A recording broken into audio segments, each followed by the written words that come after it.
Iran போர் தாக்கம் இந்தியாவுக்கு பாதிப்பு என்ன?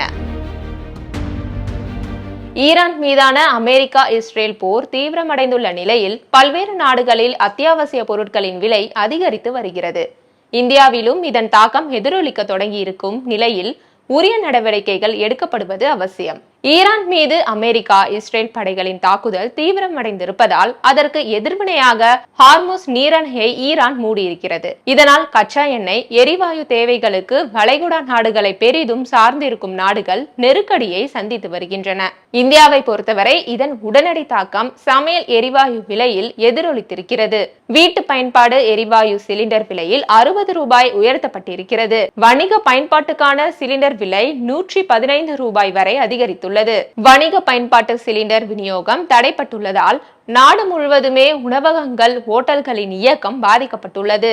சமையல் எரிவாயு சிலிண்டரை பதுக்கி வைத்தால் 7 ஆண்டுகள் வரை சிறை தண்டனை விதிக்கும் எஸ்மா சட்டத்தை மத்திய அரசு நடைமுறைப்படுத்தி இருப்பது இந்த பிரச்சனையின் தீவிரத்தை உணர்த்துகிறது. துபாய், அபுதாபி போன்ற முக்கிய வர்த்தக மையங்களில் சரக்குகள் தேங்கியிருப்பதால் ஏற்றுமதியிலும் இந்தியா சரிவை சந்தித்துள்ளது. குறிப்பாக பாஸ்மதி அரிசி, முட்டை போன்ற அத்தியாவசிய பொருட்களின் ஏற்றுமதி பாதிக்கப்பட்டிருக்கிறது. ஏற்றுமதி வர்த்தகம் சீர்குலைந்திருப்பதால் 4 லட்சம் டன் பாஸ்மதி அரிசி துறைமுகங்களிலும் நடுக்கடலிலும் தேங்கியுள்ளது. மறுபுறம் இந்தியாவில் பாஸ்மதியின் விலை 7% முதல் 10% வரை குறைந்திருக்கிறது. நாமக்கல்லில் 5 கோடிக்கும் அதிகமான முட்டைகள் பண்ணைகளிலும் குடோன்களிலும் தேக்கமடைந்துள்ளன. முட்டை ஏற்றுமதி தடைப்பட்டதால் நாமக்கல்லில் நாள்தோறும் 5 கோடி ரூபாய் வரை இழப்பு ஏற்படுவதாக மதிப்பிடப்பட்டுள்ளது. உள்ளூர் சந்தையில் முட்டை வரத்து அதிகரித்திருப்பதால் முட்டை விலை குறைந்து வருகிறது.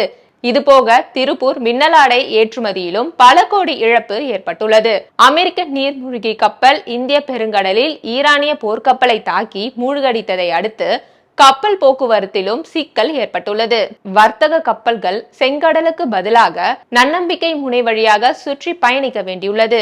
இதனால் சரக்கு கட்டணம், எரிபொருள், காப்பீட்டு செலவு ஆகியவை 3 மடங்கு உயர்ந்திருக்கின்றன. ஈரானை சுற்றியுள்ள வான்பரப்பை தவிர்க்க ஏர் இந்தியா, இண்டிகோ முதலான பயணிகள் போக்குவரத்து விமானங்கள் மாற்றுப்பாதையில் செல்வதால் பயண நேரமும் எரிபொருள் செலவும் அதிகரித்துள்ளன. சர்வதேச சந்தையில் கச்சா எண்ணெய் விலை பேரலுக்கு $100 தாண்டி இருப்பினும் இப்போது வரை இந்தியாவில் பெட்ரோல், டீசல் விலையில் பெரிய மாற்றம் இல்லை. எனினும் மொத்த எண்ணெய் தேவையில் ஏறத்தாழ 85% இறக்குமதியை சார்ந்தே இருக்கும் இந்தியா விரைவில் பிரச்சனைகளை சந்திக்க நேரிடலாம். அமெரிக்க டாலருக்கு எதிரான இந்திய ரூபாயின் மதிப்பு வரலாறு காணாத வகையில் 92 ரூபாய் என சரிந்திருப்பதும் தாக்கங்களை மோசமாக்கும். போரில் நேரடியாக ஈடுபடும் நாடுகள் மட்டுமல்லாமல் பிற நாடுகளும் பாதிப்புக்குள்ளாகும் என்பது உலகம் அறியாதது அல்ல. நிலைமை மோசமடைவதை தடுக்க இந்தியா உள்ளிட்ட உலக நாடுகள் தீவிர முயற்சிகளை அனைத்து அம்சங்கள் சார்ந்தும் எடுத்தாக வேண்டும் என்கிறது இந்து தமிழ் திசை தலையங்கம். மத்திய கிழக்கில் நடைபெறும் இந்த போர் பதற்றம் காரணமாக இந்தியாவின் சரக்கு ஏற்றுமதி 75,000 கோடி ரூபாய் முதல் 92,000 கோடி ரூபாய் வரை பாதிப்பை சந்திக்கக்கூடும் என்று ஏற்றுமதியாளர்கள் சங்கங்கள் தெரிவித்துள்ளன.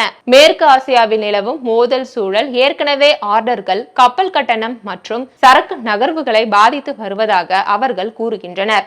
இந்த இடையூறுகள் தொடர்ந்தால் மார்ச் மாத ஏற்றுமதியிலும் ஒட்டுமொத்த 2026 நிதியாண்டின் ஏற்றுமதி புள்ளி விவரங்களிலும் இதன் தாக்கம் வெளிப்படையாக தெரியும் என்று தொழில்துறை பிரதிநிதிகள் தெரிவித்துள்ளனர். சரக்கு போக்குவரத்து செலவு கடுமையாக உயர்ந்துள்ளதாகவும் கப்பல் நிறுவனங்கள் ஒரு ஷிப்மெண்ட்டுக்கு 1,38,000 ரூபாய் முதல் 3,69,000 ரூபாய் வரை கூடுதல் கட்டணம் விதிப்பதாகவும் ஏற்றுமதியாளர்கள் கவலை தெரிவித்துள்ளனர்.